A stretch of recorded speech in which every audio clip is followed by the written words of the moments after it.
So hello friends, मैं हूं मिलिंद पालके और आप देख रहे हैं Palkej academy, foundation for a better future, easiest way to learn maths. और आज का हमारा टॉपिक है दैट इज एक्सरसाइज 1.1।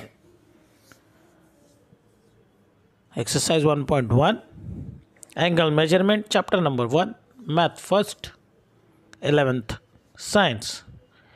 और हम लोगों ने प्रीवियसली क्वेश्चन नंबर 12 तक सारे प्रॉब्लम सॉल्व कर लिए हैं 1 बाय 1।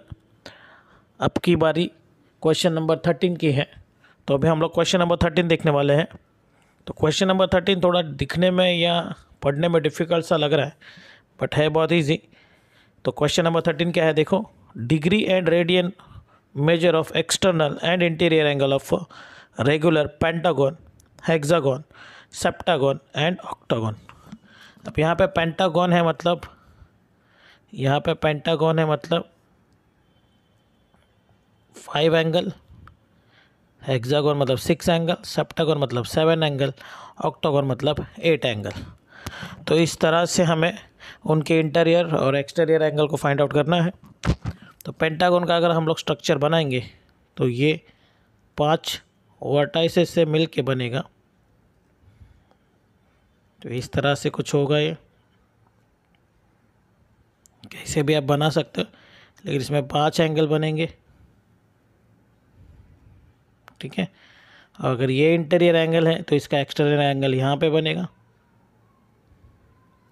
सब वैसे ही अपन सब जगह पे एक्सटीरियर एंगल बना सकते हैं। और इंटीरियर और एक्सटीरियर एंगल मिला के क्या होता है, 180 डिग्री। तो interior plus exterior angle equal to होता है 180 डिग्री। बस इतना ध्यान में रखिए तो आपको सारे प्रॉब्लम सॉल्व हो जाएंगे। ओके, हेक्सागन के लिए मैं कैसे बना सकता हूँ, यहाँ पे एक, यहाँ पे एक, यहाँ पे एक, यहाँ पे एक और यहाँ पे। तो इस तरह से मैंने ये 6 एंगल्स ले लिए। तो इस हिसाब से यहाँ पे एक एंगल यहाँ पे, इसको मैं जोड़ देता हूँ और फिर यहाँ पे, ठीक है। सिर्फ मैंने नाम के लिए जोड़ दिया है यहाँ पे। वैसे ये 6 एंगल बनते। सेप्टा के लिए 1 2 3, फिर ये 4, ये 5, ये 6 और ये 7। इसको भी हम लोग जोड़ देंगे।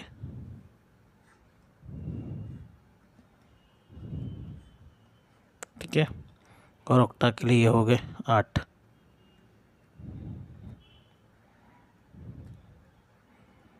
मैंने इस तरह से स्ट्रक्चर बना है, इस तरह से नहीं होगा ये, बट मैंने ये सिंप्लीफिकेशन के लिए बनाया है। 8 वर्टाइसेस, 8 साइड्स, 8 एंगल। सो इस तरह से ये रेगुलर कुछ होगा। तो देखो यहाँ पे जो है एक ट्राइंगल है और एक क्वाड्रिलेटरल है। यहाँ पे 2 क्वाड्रिलेटरल है, यहाँ पे क्वाड्रिलेटरल ट्राइंगल है, यहाँ पे 3 क्वाड्रिलेटरल है। दैट मीन्स एक क्वाड्रिलेटरल एक ट्राइंगल 180 का, एक क्वाड्रिलेटरल 360 का। तो पेंटागन में टोटल एंगल होने वाला है 0, ये 14, ये 1, 540 डिग्री। यहाँ पे ये 360 डिग्री, ये 360 डिग्री, टोटल होने वाला है 720। देखो ये क्वाड्रिलेटरल है, ये भी क्वाड्रिलेटरल है। यहाँ पे क्वाड्रिलेटरल प्लस 180 मतलब 720 प्लस 180 है, तो ये हो गया 900। और यहाँ पे है 720 प्लस 360, दैट मीन्स हो गया 0810। तो 1080 हो गया। तो अब एक सिंगल एंगल की वैल्यू क्या होगी, तो सिंगल एंगल की वैल्यू होगी, यहाँ पे कितने एंगल थे टोटल, 5 एंगल का एडिशन है 540। तो 1 एंगल का कितना हो गया, तो इंटीरियर एंगल हो जाएगा मेरा, इंटीरियर ये हो जाएगा 540 डिवाइडेड बाय 5। इधर हो जाएगा 720 डिवाइडेड बाय 6। यहाँ पे हो जाएगा 900 डिवाइडेड बाय 7 और यहाँ पे हो जाएगा 1080 डिवाइडेड बाय 8। ये सब इंटीरियर एंगल है। ये 5 1 जा हो गया, 108 हो गया। यहाँ पे 6 से करेंगे 6 1 जा, तो यहाँ पे कितना बचा, 1 बचा, 6 2 जा, तो ये 120 हो गया। 9 से करेंगे, 7 से करेंगे तो 7 1 जा, कितना बचा यहाँ पे 2 20 हो गया, 7 2 ज़ा 6 बचा, 60 है, 8 ज़ा 56, 4 बचा, 40 हो गया, 7 5 ज़ा, तो ये नियर अबाउट 120.5 हो गया, तो 128.5। और ये हो गया अपना, अगर 8 से करेंगे तो 8 1 ज़ा 8, 2 बचा, 8 3 ज़ा 24, 4 बचा, 5 ज़ा, तो होगा 135 डिग्री। तो इस तरह से इंटीरियर एंगल सबके मिल गए। अब हमें पता है इंटीरियर प्लस एक्सटीरियर एंगल क्या होता है, 180 डिग्री। तो 108 है तो एक्सटीरियर क्या होना चाहिए, 180 minus 72, oh sorry 180 minus 108 that is 72। इस तरह से निकालेंगे तो इसका वैल्यू आ जाएगा मुझे 120 प्लस 60, 180 होता है तो 60 हो जाएगा। 128.5 है तो इसमें अगर मैंने 1.5 मिला दिया तो 130 हो जाएगा। तो ये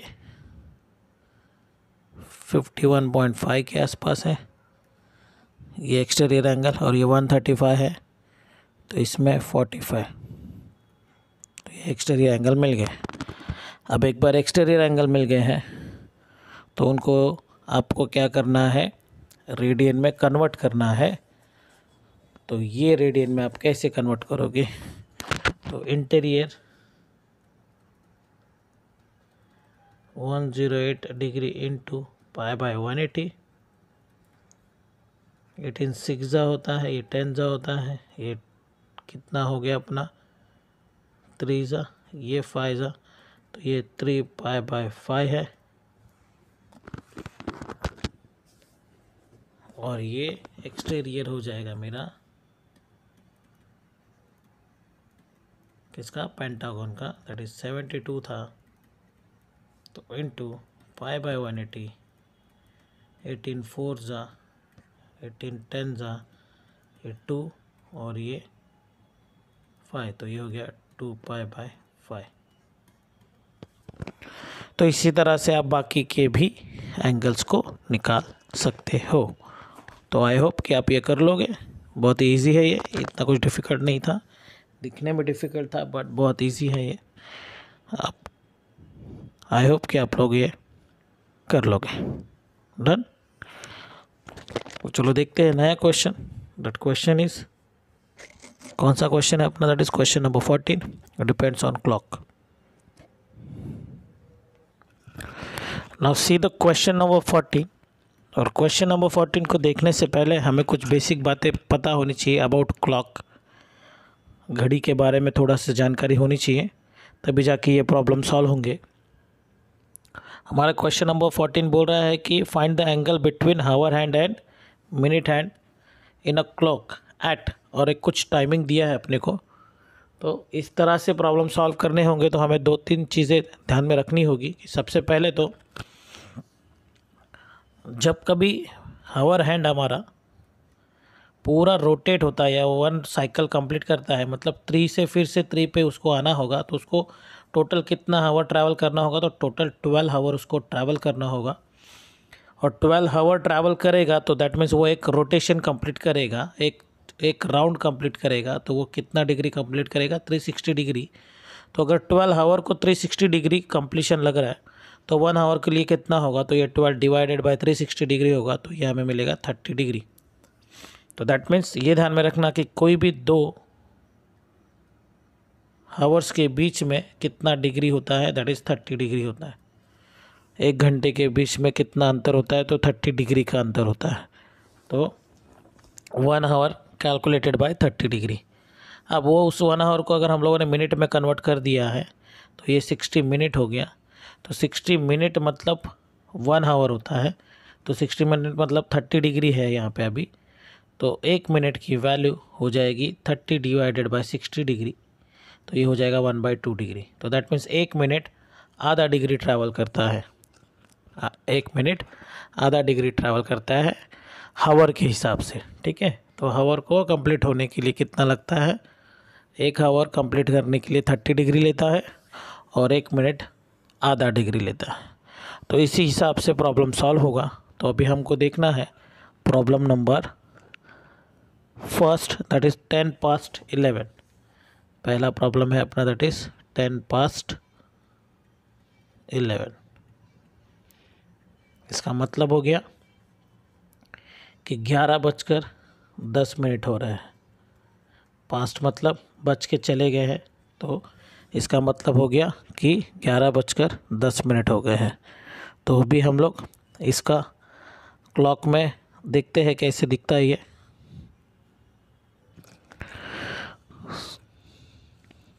सो देखिए यहाँ पे अभी अपने पास क्या है, ये अपने पास क्लॉक है जिसमें 11:10 हो चुका है। सो यहाँ पे देखिए 11:10 अगर हो गया है तो ऑब्वियसली जो कि मेरा आवर हैंड है ये वो स्लाइटली 11 से थोड़ा आगे बढ़ जाएगा और ये 2 पे है। अब देखो यहाँ पे अगर हम लोग देखेंगे तो यहाँ पे 11 से 12 1 आवर है, 12 to 1 1 आवर है और 1 to 2 1 आवर है। ये 3 आवर है इस 2 आवर और मिनट हैंड के बीच में, ठीक है। तो हमें वही एंगल फाइंड आउट करना है, राइट। और सी ये जो 11 है, ये 11 से थोड़ा सा आवर हैंड क्या है, थोड़ा स्लाइटली आगे बढ़ गया है, एग्जैक्टली 11 पे नहीं है वो, ठीक है। तो अभी हम लोग क्या करेंगे इस तरह के प्रॉब्लम को सॉल्व करने के लिए, तो there are 3 hours in between 11 to 2। So 1 hour is equal to 30 degree. So 3 hours कितने हो जाएंगे अपने, 30 × 3 दैट इज़ 90 डिग्री। सो ये 90 डिग्री हो गया अपना एंगल इनके 11 to 2 के बीच का। लेकिन ध्यान में रखना ये जो एंगल है ये हम लोगों ने एक्स्ट्रा एंगल लिया हुआ है, ठीक है। ये जो कि मिनट का है, हम लोग ने एंगल को 11 से पकड़ा है और एंगल 11 से पकड़ा है, लेकिन हम लोग का कहाँ से चाहिए था, 11:20 हो रहा था, मतलब थोड़ा सा एंगल आगे खिसक गया था तो वहाँ से चाहिए था, तो एक्स्ट्रा पकड़ा हम लोगों ने इसमें। सो वो एक्स्ट्रा एंगल को निकालने के लिए माइनस करना पड़ेगा। तो कितना माइनस करना पड़ेगा, मिनट देखिए आप, मिनट कितने हैं, 10 मिनट। सो 10 मिनट का एंगल फाइंड आउट करना होगा, ठीक है। सो अभी 1 मिनट कितना होता है अपना, 1 minute is equal to half degree होता है। तो 10 मिनट कितना हो जाएगा, 10 × half degree that means 5 degree. So total angle आ जाएगा अपना 90 - 5 दैट इज़ 85 डिग्री। तो ये जो एंगल बन रहा है मेरा ये 85 डिग्री है। इस तरह से ही कैलकुलेट किया जाता है, ठीक है। बहुत इजी है, सिर्फ ध्यान रखना कितने एंगल बन गए हैं और कितना अपना टोटल एंगल बन रहा है वो, ठीक है। ओके, सो आई होप आपको समझ में आ गया है कि कैसे निकालते हैं एंगल बिटवीन क्लॉक। तो इसी तरह से आप बाकी के प्रॉब्लम भी सॉल्व कर सकते हो। अगर आपको ये प्रॉब्लम समझ में आया और मेरा पढ़ाना समझ में आ रहा है तो प्लीज़ मेरे चैनल को लाइक करो, सब्सक्राइब करो, शेयर करो और हो सके तो कमेंट करो। अगर जो चीज़ नहीं आई वो पूछो, ठीक है। तो तब तक के लिए मेरे चैनल को देखते रहे, सब्सक्राइब करें, शेयर करें। धन्यवाद।